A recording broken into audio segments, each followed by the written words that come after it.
নমস্কার বন্ধুরা, বিন্দুর হেসেলে সবাইকে স্বাগত। আজকে আমাদের হেসেলের রেসিপি ইলিশ ভাপা। এর জন্য নিয়েছি ইলিশ মাছ, নিয়েছি সর্ষে পোস্ত বাটা, নিয়েছি 3টে চেরা কাঁচা লঙ্কা। এরপর ইলিশ মাছের মধ্যে মশলা মাখিয়ে নেব। প্রথমেই দিয়ে দিচ্ছি পরিমাণ মতো লবণ, হলুদ গুঁড়ো, সামান্য একটু লঙ্কা গুঁড়ো।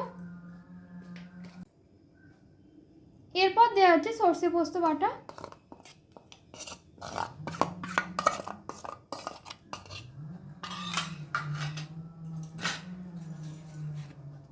এবার দেওয়া হচ্ছে কাঁচা সর্ষের তেল।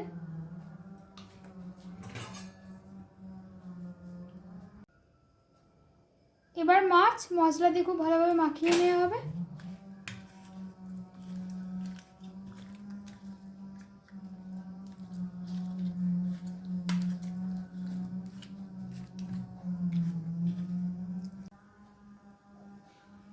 মশলা খুব ভালোভাবে মাখানো হয়ে গেছে। এবার মাখানো ইলিশ মাছ এবার একটা টিফিন বাটি নেওয়া হয়েছে, তার মধ্যে দেওয়া হচ্ছে।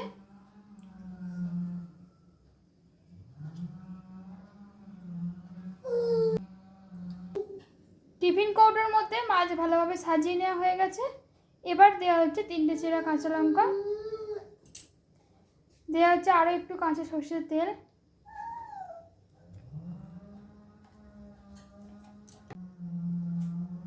এবার টিফিন কৌটোর ঢাকনা বন্ধ করে দেব।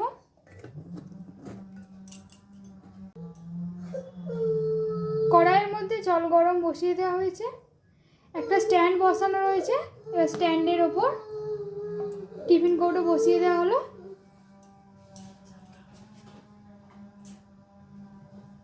এবার কড়াইয়ের ঢাকনা বন্ধ করে দেওয়া হলো, মাছ ভাপে দেওয়া রইল।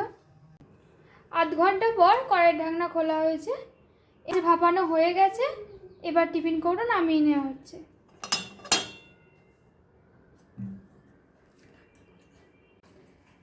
টিফিন কৌটোর ঢাকনা খোলা হয়েছে। দেখুন আমাদের ইলিশ মাছের ভাপা একদম রেডি। এই ইলিশ মাছের ভাপা রেসিপিটি যদি আপনাদের ভালো লাগে তাহলে অবশ্যই একটি লাইক করবেন, ভিডিওটি শেয়ার করবেন এবং চ্যানেলটিকে অবশ্যই সাবস্ক্রাইব করবেন। ধন্যবাদ।